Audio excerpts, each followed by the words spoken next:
तो आइए सुनते हैं मुंशी प्रेमचंद की कहानियों का संग्रह मानसरोवर भाग 2 की और एक मार्मिक कहानी जिसका नाम है शूद्रा। माँ और बेटी एक झोपड़ी में गांव के उसे सिरे पर रहती थी। बेटी बाग से पत्तियां बटोर लाती, माँ भाड़ झोंकती, यही उनकी जीविका थी। सेर दो सेर अनाज मिल जाता था, खाकर पड़ रहती थी। माता विधवा थी, बेटी कुंवारी, घर में और कोई आदमी ना था। माँ का नाम गंगा था, बेटी का गौरा। गंगा को कई साल से यह चिंता लगी हुई थी कि कहीं गौरा की सगाई हो जाए, लेकिन कहीं बात पक्की ना होती थी। अपने पति के मर जाने के बाद गंगा ने कोई दूसरा घर न किया था, ना कोई दूसरा धंधा ही करती थी। इससे लोगों को संदेह हो गया था कि आखिर इसका गुजर कैसे होता है। और लोग तो छाती फाड़ फाड़ कर काम करते हैं, फिर भी पेट भर अन्न मयस्सर नहीं होता। यह स्त्री कोई धंधा नहीं करती, फिर भी माँ बेटी आराम से रहती हैं, किसी के सामने हाथ नहीं फैलाती। इसमें कुछ न कुछ रहस्य अवश्य है। धीरे धीरे यह संदेह और भी दृढ़ हो गया और अब तक जीवित थी। बिरादरी में कोई गौरा से सगाई करने पर राजी ना होता। शूद्रों की बिरादरी बहुत छोटी होती है, 10-5 कोस से अधिक उसका क्षेत्र नहीं होता, इसलिए एक दूसरे के गुण दोष किसी से छिपा नहीं रहते, उन पर पर्दा ही डाला जा सकता है। इस भ्रांति को शांत करने के लिए माँ ने बेटी के साथ कई तीर्थ यात्राएं की, उड़ीसा तक हो आई, लेकिन संदेह ना मिटा। गौरा युवती थी, सुंदरी थी, पर उसे किसी ने कुएं पर या खेत में हंसते बोलते नहीं देखा। उसकी निगाह कभी ऊपर उठती ही नहीं थी, लेकिन ये बातें भी संदेह को और पुष्ट करती थी। अवश्य कोई ना कोई रहस्य है, कोई युवती इतनी सती नहीं हो सकती। कुछ गुपचुप की बात अवश्य है। यूं ही दिन गुजरते जाते थे। बुढ़िया दिनों दिन चिंता से घुल रही थी। उधर सुंदरी की मुख छवि दिनों दिन निहरती जाती थी, कली खिलकर फूल हो रही थी। एक दिन एक परदेसी गांव से होकर निकला, 10-12 कोस से आ रहा था।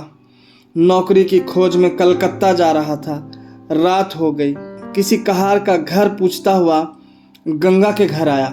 गंगा ने उसका खूब आदर सत्कार किया, उसके लिए गेहूं का आटा लाई, घर से बर्तन निकाल कर दिए। कहार ने पकाया, खाया, लेटा, बातें होने लगी। सगाई की चर्चा छिड़ गई। कहार जवान था। गौरा पर निगाह पड़ी, उसका रंग ढंग देखा, उसकी सजल छवि आंखों में खूब गई। सगाई करने पर राजी हो गया। लौटकर घर चला गया। 2-4 गहने अपनी बहन के यहाँ से लाया। गांव के बजाज ने कपड़े उधार दे दिए। 2-4 भाई बंदों के साथ सगाई करने आ पहुंचा। सगाई हो गई, यहीं रहने लगा। गंगा बेटी और दामाद को आंखों से दूर ना कर सकती थी, परंतु 10 ही 5 दिनों में मंगरू के कानों में इधर उधर की बातें पड़ने लगी।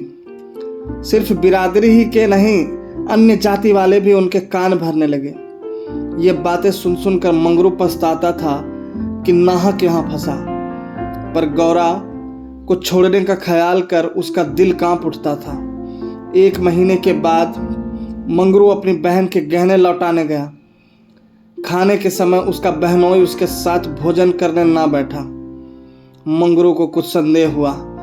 बहनोई से बोला, तुम क्यों नहीं आते? बहनोई ने कहा, तुम खा लो, मैं फिर खा लूंगा। मंगरू, बात क्या है, तो खाने क्यों नहीं उठते?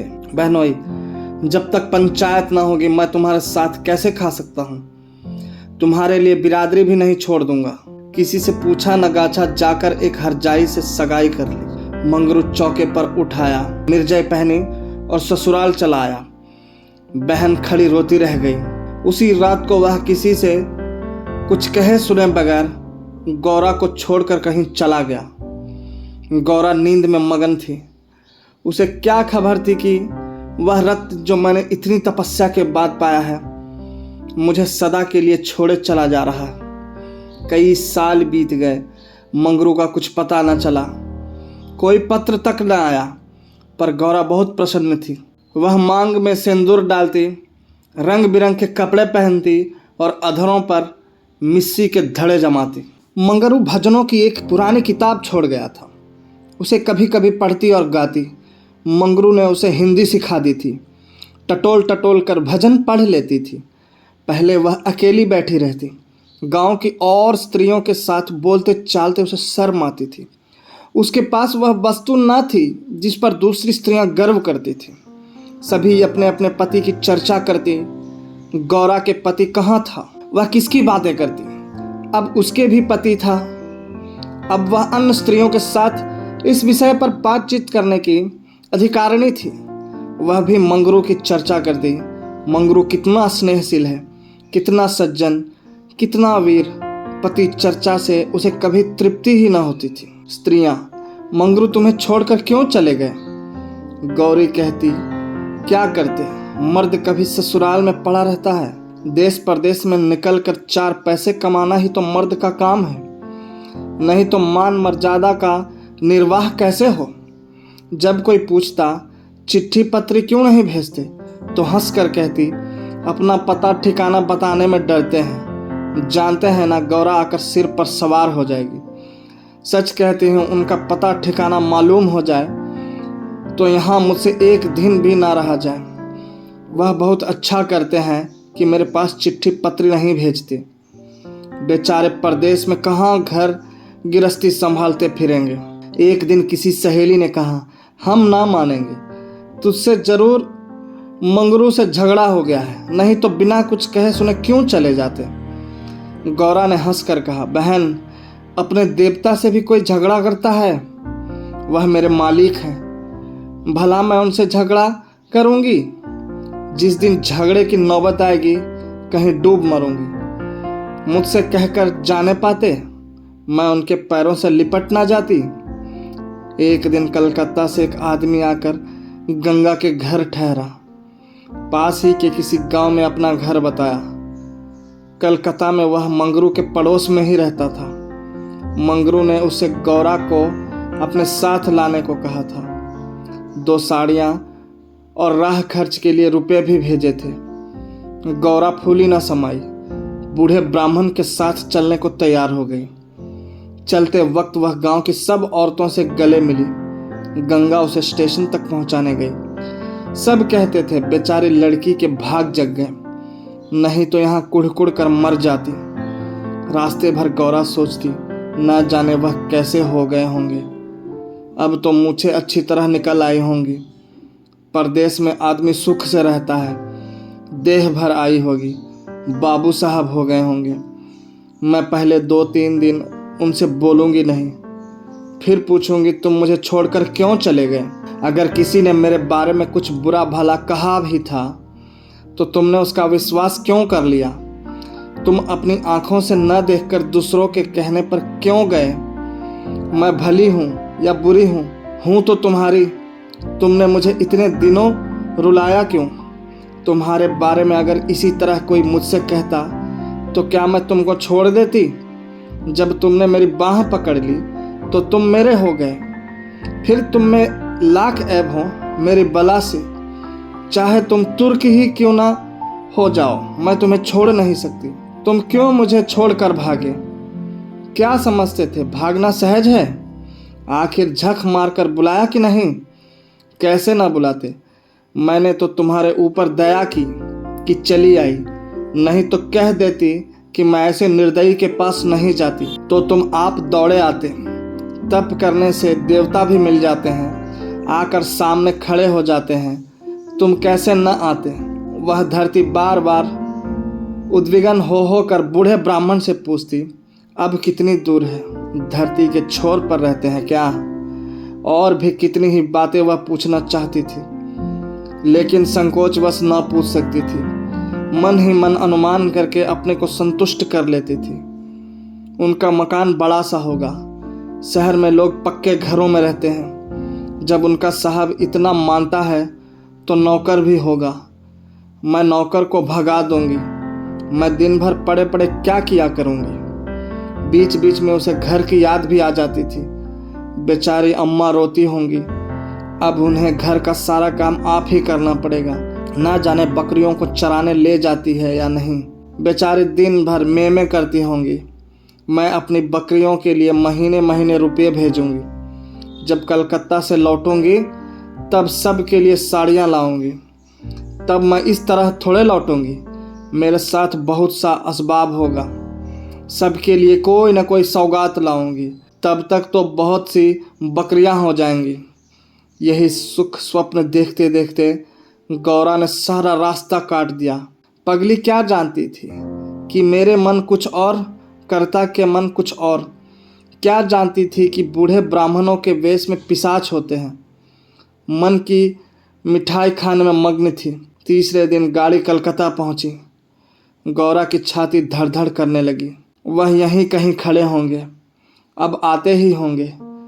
यह सोचकर उसने घूंघट निकाल लिया और संभल बैठी, मगर मंगरू वहां ना दिखाई दिया।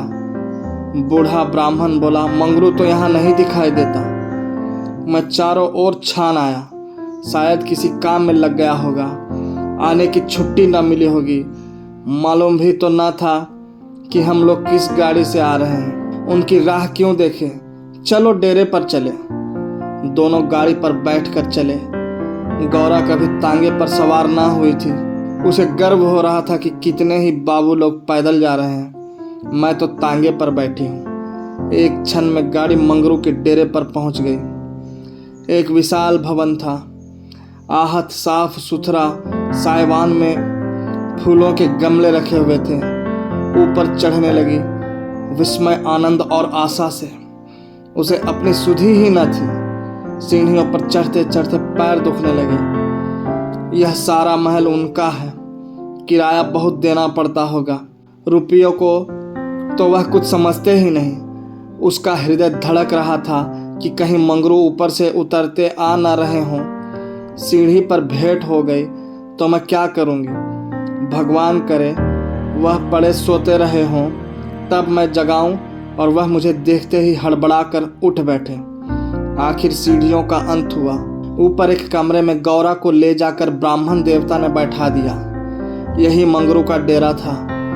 मगर मंगरू यहाँ भी नदारद। कोठरी में केवल एक खाट पड़ी हुई थी। एक किनारे 2-4 बर्तन रखे हुए थे। यही उनकी कोठरी है तो मकान किसी दूसरे का है। उन्होंने यह कोठरी किराए पर ली होगी।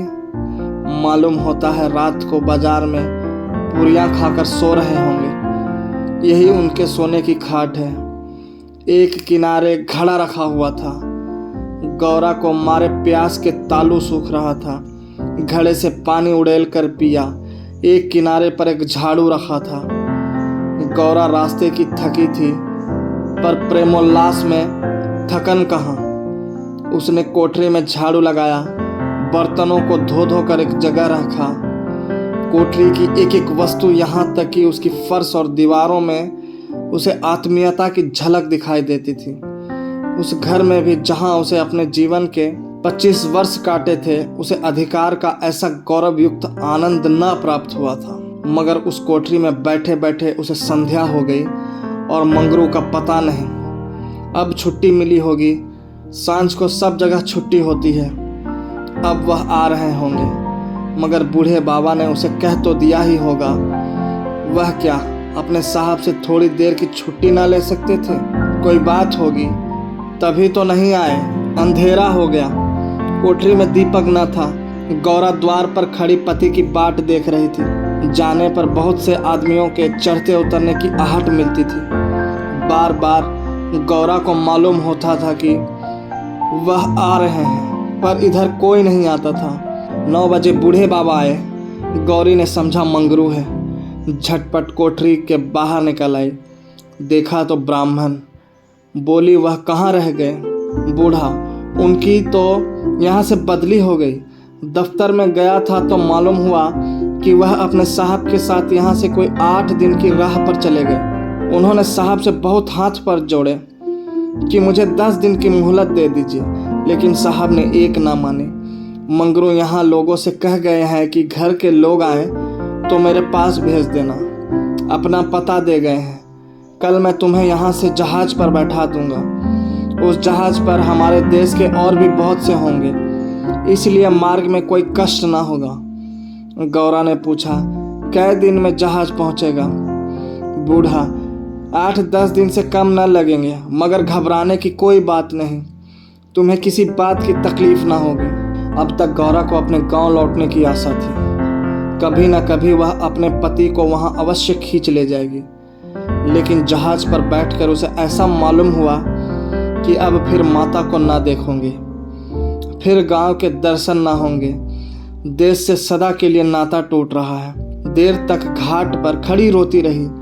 जहाज और समुद्र देखकर उसे भय हो रहा था, हृदय दहल जाता था। शाम को जहाज खुला।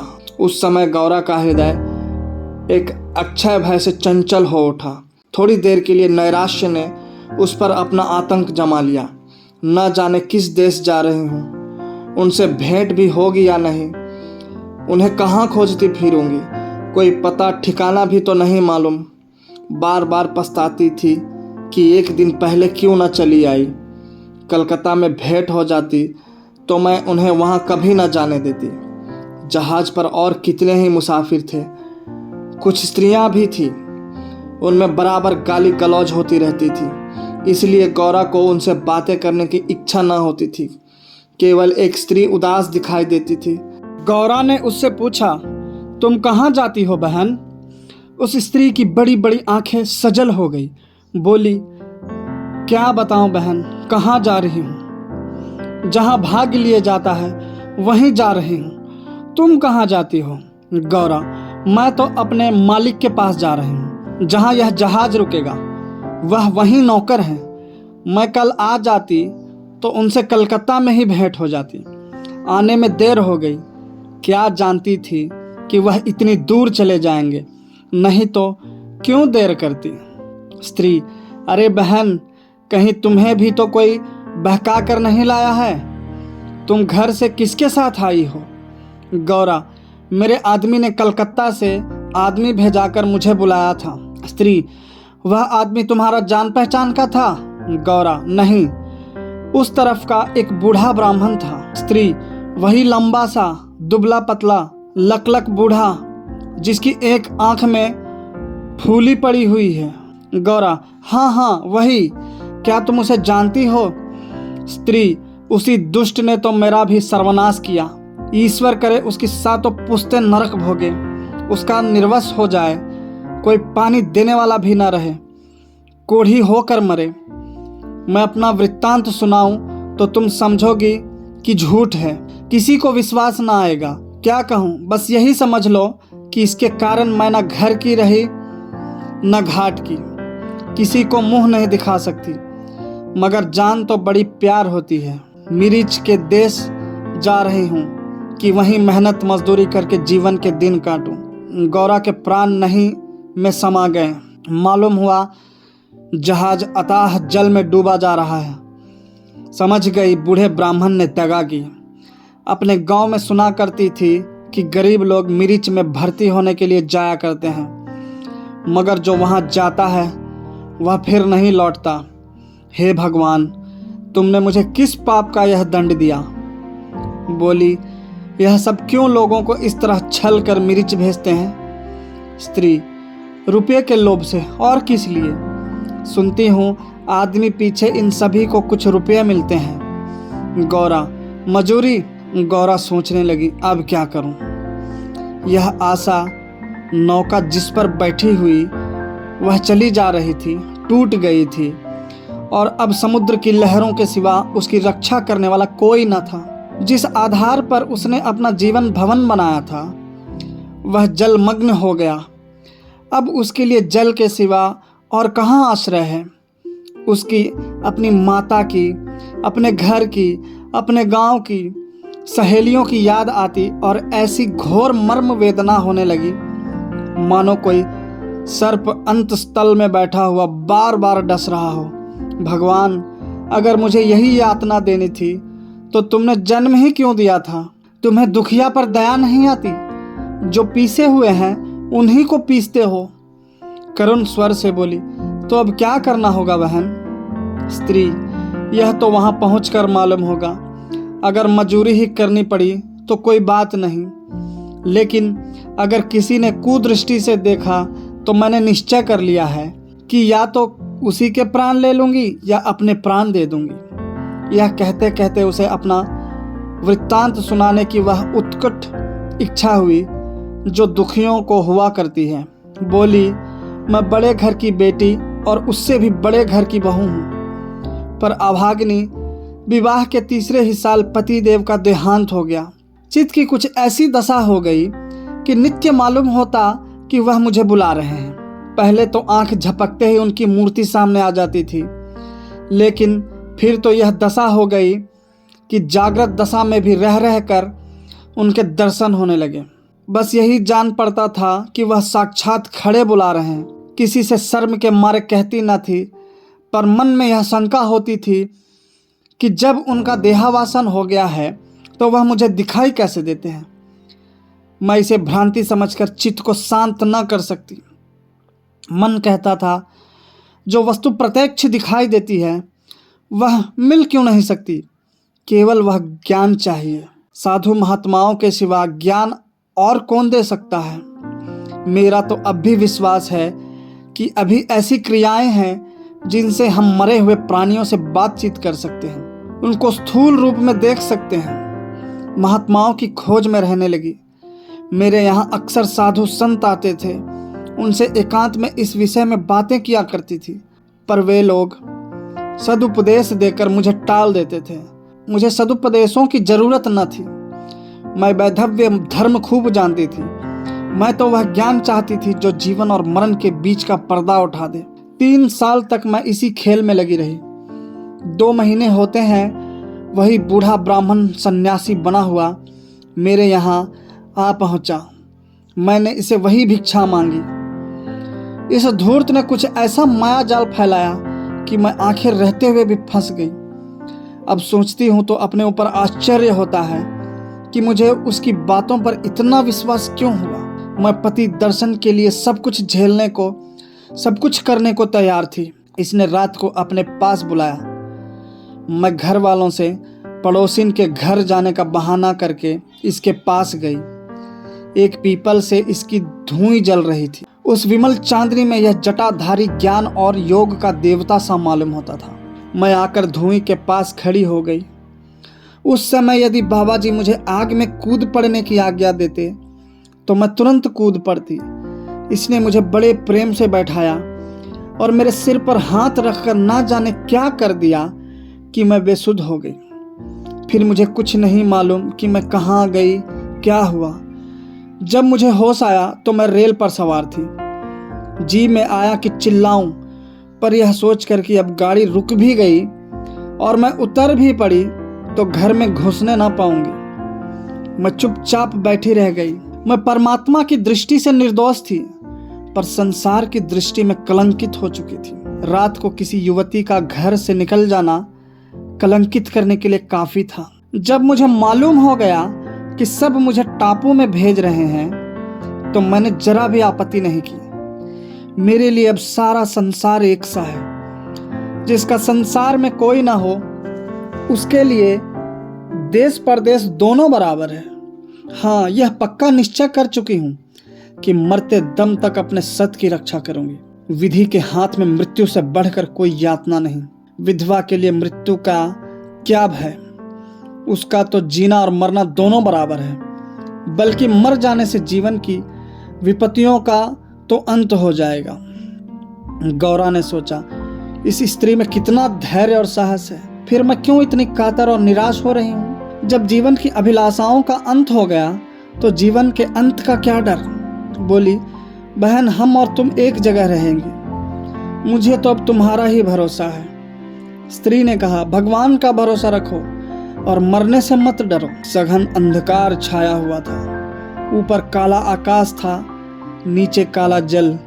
गौरा आकाश की ओर ताक रही थी, उसकी संगनी जल की ओर। उसके सामने आकाश के कुसुम थे, इसके चारों ओर अनंत अखंड अपार अंधकार था। जहाज से उतरते ही एक आदमी ने यात्रियों के नाम लिखने शुरू किए। इसका पहनावा तो अंग्रेजी था, पर बातचीत से हिंदुस्तानी मालूम होता था। गौरा सिर झुकाए अपनी संगनी के पीछे खड़ी थी। उस आदमी की आवाज सुनकर वह चौंक पड़ी। उसने दबी आंखों से उसके ओर देखा। उसके समस्त शरीर में सनसनी दौड़ गई। क्या स्वप्न तो नहीं देख रही हूं? आंखों पर विश्वास न आया। फिर उस पर निगाह डाली। उसकी छाती वेग से धड़कने लगी, पैर थर-थर कांपने लगे। ऐसा मालूम होने लगा मानो चारों ओर जल ही जल है और उसमें बही जा रही हूं। उसने अपनी संगनी का हाथ पकड़ लिया, नहीं तो जमीन में गिर पड़ती। उसके सम्मुख वही पुरुष खड़ा था जो उसका प्राणधार था और जिससे इस जीवन में भेंट होने की उसे लेस मात्र भी आशा न थी। यह मंगरू था, इसमें जरा भी संदेह न था। हाँ, उसकी सूरत बदल गई थी। यौवन काल का वह कांतिमय साहस, सदैव छवि नाम को भी न थी।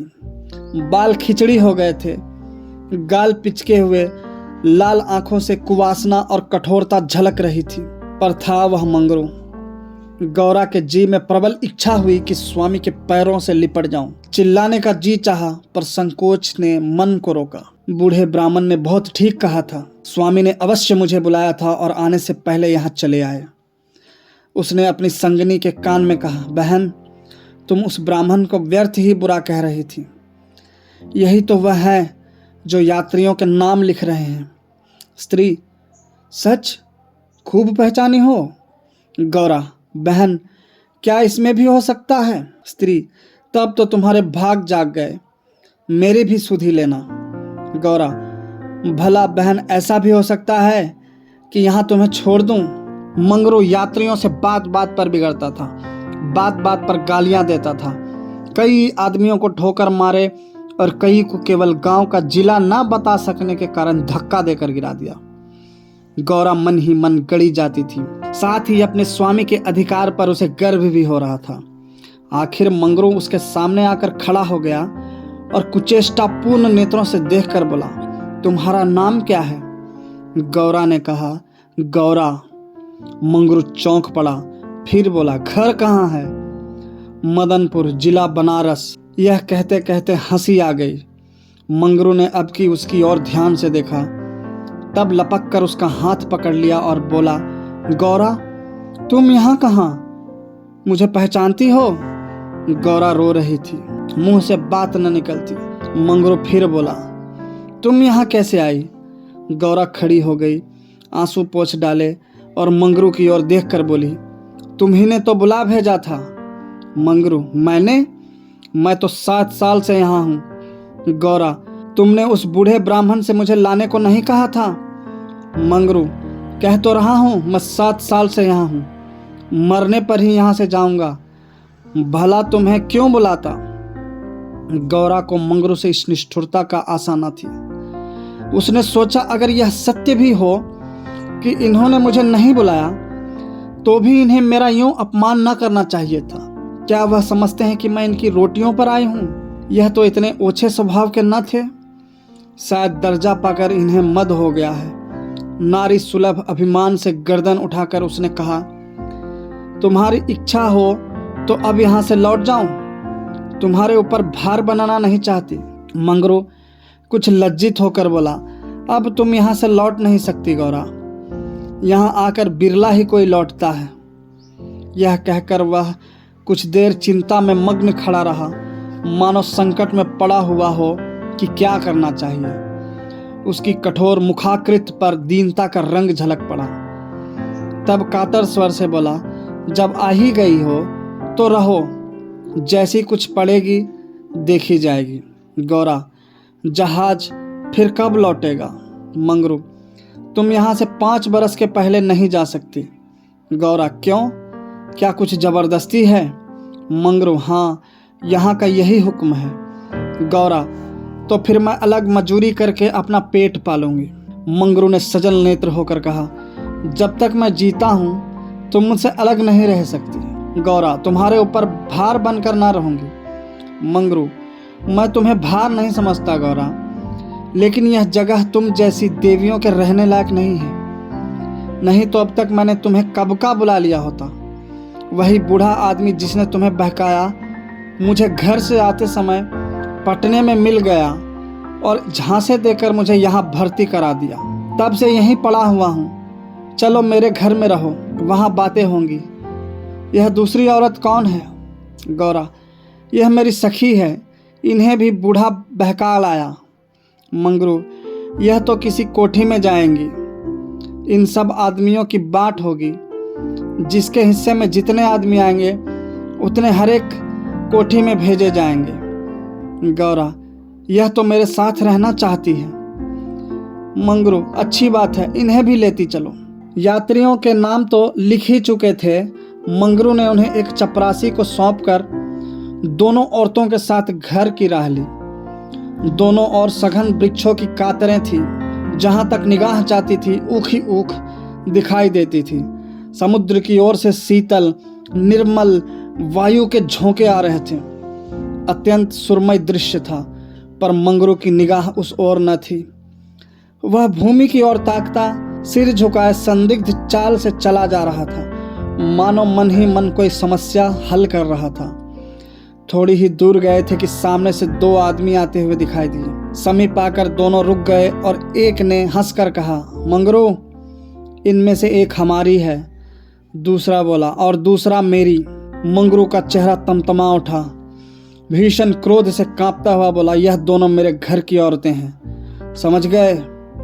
इन दोनों ने जोर से कहकहा मारा और एक ने गौरा के समीप आकर उसका हाथ पकड़ने की चेष्टा करके कहा, यह मेरी है, चाहे तुम्हारे घर की हो चाहे बाहर की।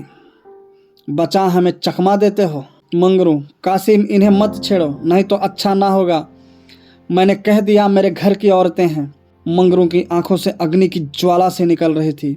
वह दोनों उसके मुख का भाव देखकर कुछ सहम गए और समझ लेने की धमकी देकर आगे बढ़े, किंतु मंगरू के अधिकार क्षेत्र से बाहर पहुंचते ही एक ने पीछे से ललकार कर कहा, देखे कहाँ लेके जाते हो। मंगरू ने उधर ध्यान नहीं दिया, जरा कदम बढ़ाकर चलने लगा। जैसे संध्या के एकांत में हम कब्रिस्तान के पास से गुजरते हैं, हमें पग पग पर यह शंका होती है कि कोई शब्द कान में ना पड़ जाए, कोई सामने आकर खड़ा ना हो जाए, कोई जमीन के नीचे से कफन ओढ़े उठ ना खड़ा हो। गौरा ने कहा, ये दोनों बड़े सोहदे थे। मंगरू, और मैं किस लिए कह रहा था कि यह जगह तुम जैसी स्त्रियों के रहने लायक नहीं है। सहसा दाहिनी तरफ से एक अंग्रेज घोड़ा दौड़ता आ पहुंचा और मंगरू से बोला, बेल जमादार, ये दोनों औरतें हमारी कोठरी में रहेगा, हमारे कोठी में कोई औरत नहीं है। मंगरू ने दोनों औरतों को अपने पीछे कर लिया और सामने खड़ा होकर बोला, साहब, ये दोनों हमारे घर की औरतें हैं। साहब, ओहो, तुम झूठा आदमी, हमारे कोठी में कोई औरत नहीं और तुम दो ले जाएगा, ऐसा नहीं हो सकता। गौरा की ओर इशारा करके इसको हमारी कोठी पर पहुंचा दो। मंगरू ने सिर से पैर तक कांपते हुए कहा, ऐसा नहीं हो सकता। मगर साहब आगे बढ़ गया था, उसके कान में बात ना पहुंची। उसने हुक्म दे दिया था और उसकी तामील करना जमादार का काम था। शेष मार्ग निर्विघ्न समाप्त हुआ। आगे मजूरों के रहने के मिट्टी के घर थे। द्वारों पर स्त्री पुरुष जहां तहां बैठे हुए थे। सभी इन दोनों स्त्रियों की ओर घूरते थे और आपस में इशारे करते हंसते थे। गौरा ने देखा, उनमें छोटे बड़े का लिहाज नहीं है, न किसी की आंखों में शर्म है। एक भदय सले और एक ने हाथ पर चिलम पीते हुए अपनी पड़ोसिन से कहा, 4 दिन की चांदनी और फिर अंधेरी पाँख। दूसरी अपनी चोटी गूंथती हुई बोली, कलोर है ना। मंगरू दिन भर द्वार पर बैठा रहा, मानो कोई किसान अपने मटर के खेत की रखवाली कर रहा हो। कोठरी में दोनों स्त्रियां बैठी अपने नसीबों को रो रही थी। इतनी देर में दोनों को यहाँ की दशा का परिचय कराया गया था। दोनों भूखी प्यासी बैठी थी। यहाँ का रंग देखकर भूख प्यास सब भाग गई थी। रात के 10 बजे होंगे कि एक सिपाही ने आकर मंगरू से कहा, चलो, तुम्हें जंट साहब बुला रहे हैं। मंगरू ने बैठे बैठे कहा, देखो नब्बी, तुम भी हमारे देश के आदमी हो, कोई मौका पड़े तो हमारी मदद करोगे ना। जाकर साहब से कह दो मंगरू कहीं गया है, बहुत होगा जुर्माना कर देंगे। नब्बी, ना भैया, गुस्से में भरा बैठा है, पिए हुए हैं, कहीं मार चले तो बस चमड़ा इतना मजबूत नहीं है। मंगरू, अच्छा तो जाकर कह दो नहीं आता। नब्बी, मुझे क्या, जाकर कह दूंगा, पर तुम्हारी खैरियत नहीं है कि बंगले पर चला। यही वही साहब थे जिनसे आज मंगरू की भेंट हुई थी। मंगरू जानता था कि साहब से बिगाड़ करके यहाँ एक क्षण भी निर्वाह नहीं हो सकता। जाकर साहब के सामने खड़ा हो गया। साहब ने दूर से ही डांटा, वह औरत कहाँ है? तुमने उसे अपने घर में क्यों रखा है? मंगरू, हजूर, वह मेरी ब्याहता औरत है। साहब, अच्छा, वह दूसरा कौन है? मंगरू, वह मेरी सगी बहन है हजूर। साहब, हम कुछ नहीं जानता, तुमको लाना पड़ेगा दो में से कोई। मंगरू पैरों पर गिर पड़ा और रो रो कर अपनी सारी राम कहानी सुना गया, पर साहब जरा भी ना पसीजे। अंत में बोला, हुजूर, वह दूसरी औरतों की तरह नहीं है, अगर यहाँ आ भी गई तो प्राण दे देगी। साहब ने हंसकर कहा, ओह, जान देना इतना आसान नहीं है। नब्बी, मंगरू अपनी दाव रोते क्यों हो? तुम हमारे घर नहीं घुसते थे, अब भी जब घात पाते हो जा पहुंचते हो, अब क्यों रोते हो? एजेंट, ओ यह बदमाश है, अभी जाकर लाओ, नहीं तो हम तुमको हंटरों से पीटेगा। मंगरू, हुजूर जितना चाहे पीट ले, मगर मुझसे यह काम करने को ना कहें, जो मैं जीते जी नहीं कर सकता। एजेंट, हम 100 हंटर मारेगा।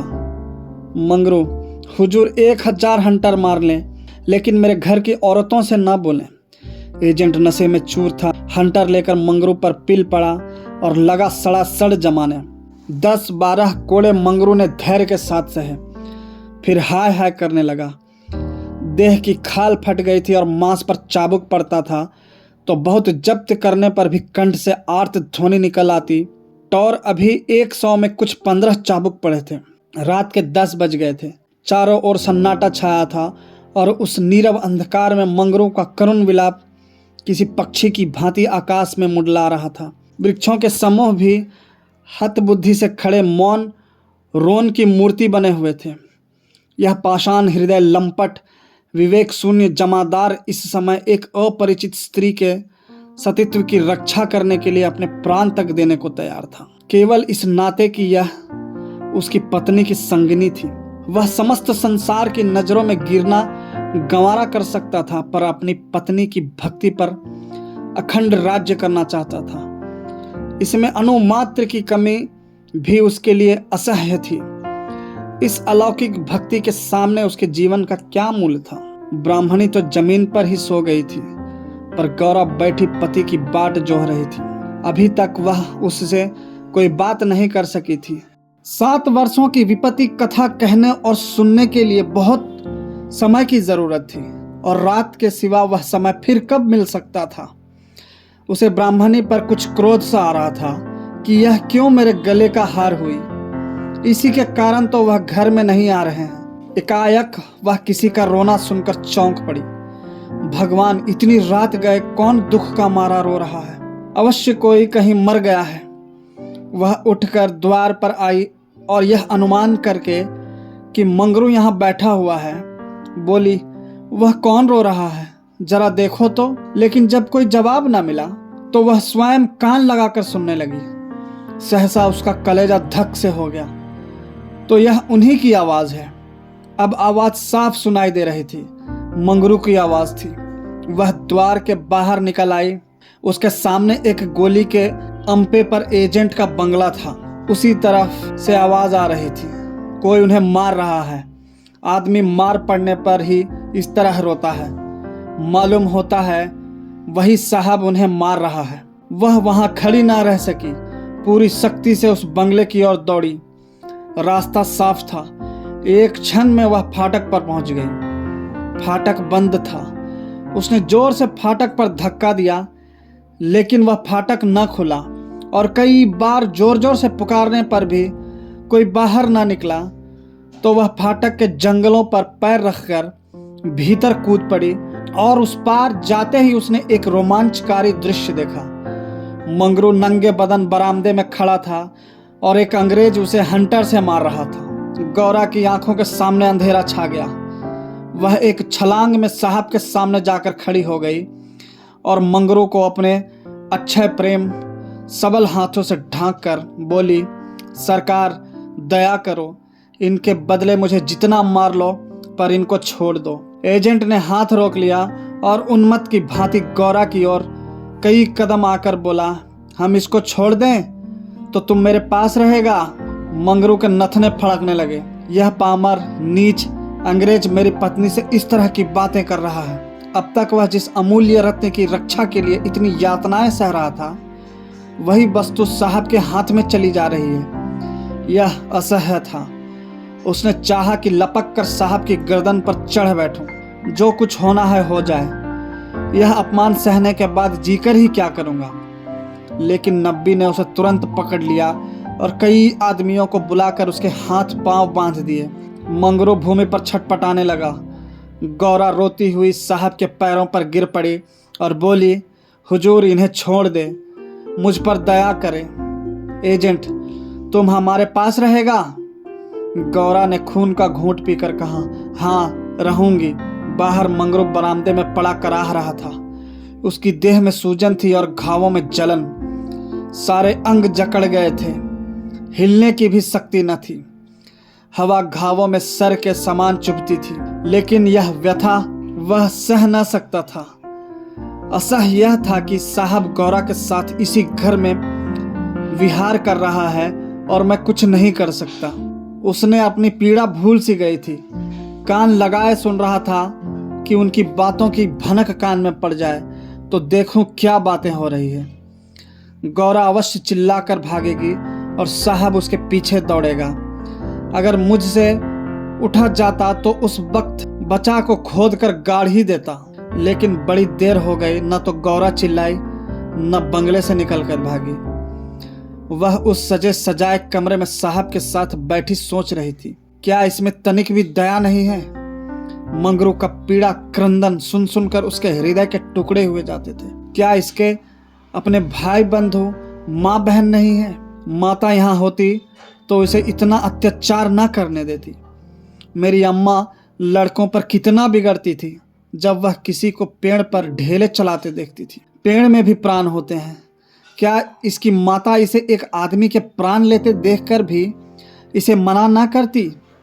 साहब शराब पी रहा था और गौरा गोश्त काटने का छुरा हाथ में लिए खेल रही थी। सहसा गौरा की निगाह एक चित्र की ओर गई। उसमें एक माता बैठी हुई थी। गौरा ने पूछा, साहब यह किसकी तस्वीर है? साहब ने शराब का गिलास मेज पर रखकर कहा, ओह यह हमारे खुदा की माँ मरियम है। गौरा, बड़ी अच्छी तस्वीर है। क्यों साहब, तुम्हारी माँ जीती है ना? साहब, वह मर गया। जब हम यहाँ आया तो वह बीमार हो गया। हम उसको देख भी नहीं सका। साहब के मुखमंडल पर करुणा की झलक दिखाई दी। गौरा बोली, तब तो उन्हें बड़ा दुख हुआ होगा। तुम्हें अपनी माता का प्यार नहीं था। वह रो रो कर मर गई और तुम देखने भी नहीं गए, तभी तुम्हारा दिल कड़ा है। साहब, नहीं नहीं, हम अपनी माता को बहुत चाहता था। वैसी औरत दुनिया में ना होगी। हमारा बाप हमको बहुत छोटा सा छोड़कर मर गया था। माता ने कोयले की खान में मजूरी करके हमको पाला। गौरा, तब तो वह देवी थी। इतनी गरीबी का दुख सहकर भी तुम्हें दूसरे पर तरस नहीं आता? क्या वह दया की देवी तुम्हारी बेदर्दी देखकर दुखी ना होती होगी? उनकी कोई तस्वीर तुम्हारे पास है? साहब, ओह, हमारे पास उनके कई फोटो हैं। देखो, वह उन्हीं की तस्वीर है, वह दीवार पर। गौरा ने समीप जाकर तस्वीर देखी और करुण स्वर में बोली, सचमुच देवी थी। जान पड़ता है दया की देवी है। वह तुम्हें कभी मारती थी कि नहीं? मैं तो जानती हूँ वह कभी किसी पर ना बिगड़ती होंगी। बिल्कुल दया की मूर्ति है साहब। ओ, अम्मा हमको कभी नहीं मारता था। वह बहुत गरीब था पर अपने कमाई में कुछ न कुछ जरूर खैरात करता था। किसी बेबाप के बालक को देखकर उसकी आंखों में आंसू भर आता था। वह बहुत ही दयावान था। गौरा ने तिरस्कार के स्वर में कहा, और उसी देवी की पुत्र होकर तुम इतने निर्दयी हो? क्या वह होती तो तुम्हें किसी को इस तरह हत्यारों की भांति मारने देती। वह सरग में रो रही होंगी, सरग नरक को तुम्हारे यहाँ भी होगा। ऐसी देवी के पुत्र कैसे हो गए? गौरा को यह बातें कहते हुए जरा भी भय ना होता था। उसने अपने मन में एक दृढ़ संकल्प कर लिया था और अब उसे किसी प्रकार का भय ना था। जान से हाथ धो लेने का निश्चय कर लेने के बाद भय की छाया भी नहीं रह जाती। किंतु वह हृदय शून्य अंग्रेज इन तिरस्कारों पर आग हो जाने के बदले और भी नम्र होता जाता था। गौरा मानवीय भावों से कितनी ही अनभिज्ञ हो, पर इतना जानती थी कि अपनी जननी के लिए प्रत्येक हृदय में, चाहे वह साधु का हो या कसाई का, आदर और प्रेम का एक कोना सुरक्षित रहता है। ऐसा भी कोई अभागा प्राणी है जिसे मात्र स्नेह की स्मृति थोड़ी देर के लिए रुला न देती हो, उसके हृदय के कोमल भाव को जगा न देती हो। साहब की आंखें डबडबा गई थी, सिर झुकाए बैठा रहा। गौरा ने फिर उसी ध्वनि में कहा, तुमने उनकी सारी तपस्या धूल में मिला दी। जिस देवी ने मर मर कर तुम्हारा पालन किया, उसी को मरने के पीछे इतना कष्ट दे रहे हो। क्या इसलिए माता अपने पुत्र को अपना रक्त पिला पिला कर पालती है? अगर वह बोल सकती तो क्या चुप बैठी रहती? तुम्हारे हाथ पकड़ सकती तो ना पकड़ती? मैं तो समझती हूँ वह जीती होती तो इस वक्त विष खाकर मर जाती। साहब अब जब्त ना कर सके। नशे में क्रोध की भांति ग्लानि का वेग सहज ही में उठाता है। दोनों हाथों से मुंह छिपाकर साहब ने रोना शुरू किया और इतना रोया कि हिचकी बंध गई। माता के चित्र के सम्मुख जाकर वह कुछ देर तक खड़ा रहा, मानो माता से क्षमा मांग रहा हो। तब आकर आर्द्र कंठ से बोला, हमारे माता को अब कैसे शांति मिलेगा? हाय हाय, हमारे सबब से उसको स्वर्ग में भी सुख नहीं मिला। हम कितना अभागा है। गौरा, अभी जरा देर में तुम्हारा मन बदल जाएगा और फिर तुम दूसरों पर अत्याचार करने लगोगे। साहब, नहीं नहीं, अब हम मम्मा को कभी दुख नहीं देगा। हम अभी मंगरू को अस्पताल भेजता है। रात ही को मंगरू अस्पताल पहुंचा दिया गया। एजेंट खुद उसको पहुंचाने आया। गौरा भी उसके साथ थी। मंगरू को ज्वर हो गया था, बेहोश पड़ा हुआ था। मंगरू ने 3 दिन आंखें न खोली और गौरा तीनों दिन उसके पास बैठी रही। एक क्षण के लिए भी वहां से न हटी। एजेंट भी कई बार हालचाल पूछने आ जाता और हर मर्तबा गौरा से क्षमा मांगता। चौथे दिन मंगरू ने आंखें खोली तो देखा गौरा सामने बैठी हुई है। गौरा उसे आंखें खोलते देखकर पास आ खड़ी हुई और बोली, अब कैसा जी है? मंगरू ने कहा, तुम यहाँ कब आई? गौरा, मैं तो तुम्हारे साथ ही यहाँ आई थी, तब से यहीं हूँ। मंगरू, साहब के बंगले में क्या जगह नहीं है? गौरा, अगर बंगले की चाह होती तो 7 समुद्र पार तुम्हारे पास क्यों आती? मंगरू, आकर कौन सा सुख दे दिया है? तुम्हें यही करना था तो मुझे मर क्यों न जाने दिया? गौरा ने झुंझला कर कहा, तुम इस तरह की बातें मुझसे ना करो। ऐसी बातों से मेरी देह में आग लग जाती है। मंगरू ने मुंह फेर लिया, मानो उसे गौरा की बात पर विश्वास नहीं आया। दिन भर गौरा मंगरू के पास बेदाना पानी खड़ी रही। गौरा ने कई बार उसे बुलाया, लेकिन वह चुप्पी साधे रह गया। यह संदेह युक्त निरादर कोमल हृदय गौरा के लिए असह्य था। जिस पुरुष को वह देव तुल्य समझती थी, उसके प्रेम से वंचित होकर वह कैसे जीवित रह सकती थी? यही प्रेम उसके जीवन का आधार था। उसे खोकर अब वह अपना सर्वस्व खो चुकी थी। आधी रात से अधिक बीत चुकी थी। मंगरू बेखबर सोया हुआ था। शायद वह कोई स्वप्न देख रहा था। गौरा ने उसके चरणों पर सिर रखा और अस्पताल से निकली। मंगरू ने उसका परित्याग कर दिया था। वह भी उसका परित्याग करने जा रही थी। अस्पताल के पूर्व दिशा में एक फरलांग पर एक छोटी सी नदी बहती थी। गौरा उसके कगार पर खड़ी हो गई। अभी कई दिन पहले वह अपने गांव में आराम से पड़ी हुई थी। उसे क्या मालूम था कि जो वस्तु इतनी मुश्किल से मिल सकती है, वह इतनी आसानी से खोया भी जा सकता है। उसे अपनी माँ की, अपने घर की, अपनी सहेलियों की, अपनी बकरी के बच्चों की याद आई। वह सब कुछ छोड़कर इसीलिए यहाँ आई थी। पति के यह शब्द, क्या साहब के बंगले में जगह नहीं है? उसके मर्म स्थान में बाणों के समान चुभे हुए थे। यह सब मेरे ही कारण तो हुआ। मैं न रहूंगी तो वह फिर आराम से रहेंगे। सहसा उसे ब्राह्मणी की याद आ गई। उस दुखिया के दिन यहाँ कैसे कटेंगे? चलकर साहब से कह दूं कि उसे या तो उसके घर भेज दे या किसी पाठशाला में काम दिला दे। वह लौटना ही चाहती थी कि किसी ने पुकारा, गौरा गौरा। वह मंगरू का करुण कंपित स्वर था। वह चुपचाप खड़ी हो गई। मंगरू ने फिर पुकारा, गौरा गौरा, तुम कहाँ? मैं ईश्वर से कहता हूं कि। गौरा ने और कुछ न सुना। वह धम से नदी में कूद पड़ी। बिना अपने जीवन का अंत किए वह स्वामी की विपत्ति का अंत न कर सकती थी।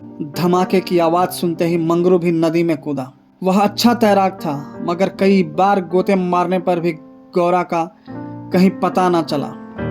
प्रातःकाल दोनों लाशें साथ साथ नदी में तैर रही थी। जीवन यात्रा में उन्हें वह चीर संग कभी न मिला था। स्वर्ग यात्रा में दोनों साथ साथ जा रहे थे। धन्यवाद।